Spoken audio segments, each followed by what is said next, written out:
Truthfully, about 3 or 4 years ago, I didn't understand the power and why you would use a really powerful light. I honestly thought lights like this, the Aputure 600D and 600X, I thought lights like these were just totally overkill. Back then, I wasn't far enough along in my filmmaking and in my understanding of lighting, what you can do with lighting and how you can manipulate and mimic lighting.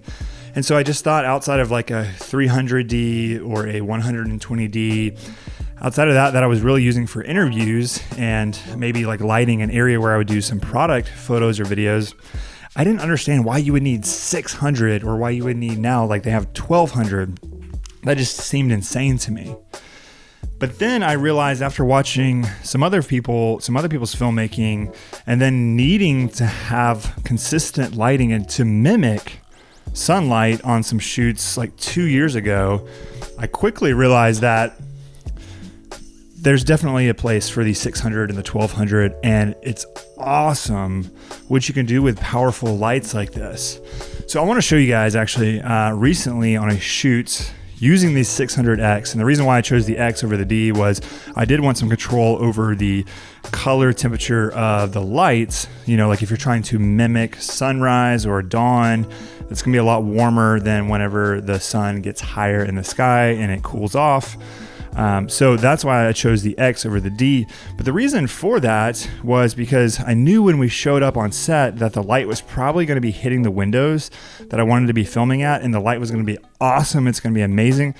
But by the time we were set up and ready to go, that light was going to be gone, or it was going to be almost gone. And that is the power of having such an amazing and beast of a light that can pump through a window and truly mimic sunshine, sun rays, that kind of thing. And so that's when all of a sudden my filmmaking, like what you can do with lighting, all of a sudden my eyes were just truly open to how you can use powerful lights to mimic and maintain. And that's another thing, is maintaining and controlling light. Because, you know, like if you're shooting for 6 hours on end or 8 hours on end, you're not going to have control over natural light. That stuff's going to be shifting. It's going to be changing. The sun's going to be moving from one side to the other. And that is what is amazing. And so what I did was just literally raise this up. I found where the sun was hitting the window naturally in the morning, finding where that light was coming in, put it on a C-stand, raised it up, beamed it through the window. And then for the next 5 hours, I was able to have that same consistent look as we were filming a morning scene for a product shoot where we really did need to emulate morning light coming through the window. So do I think that this light is truly overkill? I used to. That's the thing, is I used to. I don't anymore. And honestly, now that I've used the 600 and I pushed it to its max, I can see the use of a 1200, even though 1200 has really seemed kind of overkill in the last year. But since I pushed this one to about 95%, I can see times where you could really use a 1200 and being able to mimic and create your own effects with light like that, especially on a Also, one thing that I did note too was the light was beautiful in the morning. The natural light was beautiful in the morning. And then as the day went on, it got cloudier and cloudier. It doesn't matter. As the day goes on and things change, it doesn't matter, because my light that I'm adding through the window is going to be consistent throughout the day.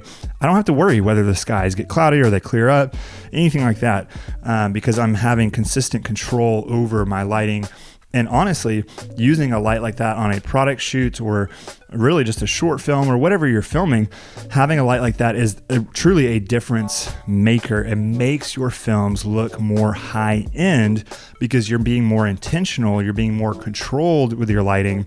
You're adding pops of light, you're adding nice effects with your lighting that you wouldn't get just solely relying on natural lighting. So yeah, I just wanted to show some of the behind the scenes of how I was doing that. And honestly, just my considerations, like I said, about 3 or 4 years ago, if you're in the same boat as I am, where maybe you're in your filmmaking and you're like, oh, a 300 or 120 is all I need, really open up your minds to what is possible by beaming a 600 or a 1200 through windows, or using multiple of these. I know these are really expensive, but using multiple of these to create the lighting effects, the mood that you want to create without having to rely on natural light or having to rely on the perfect conditions to film in, because we all know perfect conditions come and go.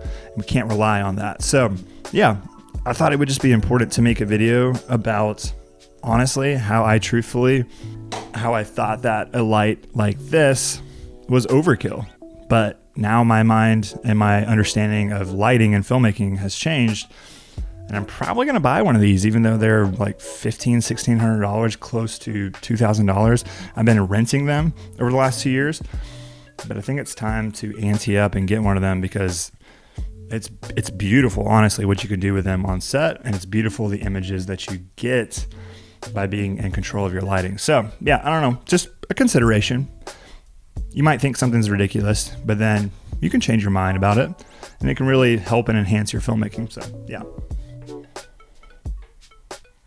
All right, if you're enjoying this channel and you haven't subscribed, I would encourage you to subscribe, because truthfully, it does help me out, encourages me to keep going and producing content. I want to do that. I want to give you all more behind the scenes on filmmaking, photography, not just the art of doing it, but also the business of doing it. That's a big thing for me. I want to teach more of that.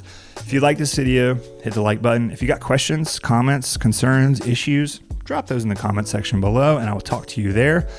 And if I don't hear from you, I will see you all on the next video. Peace.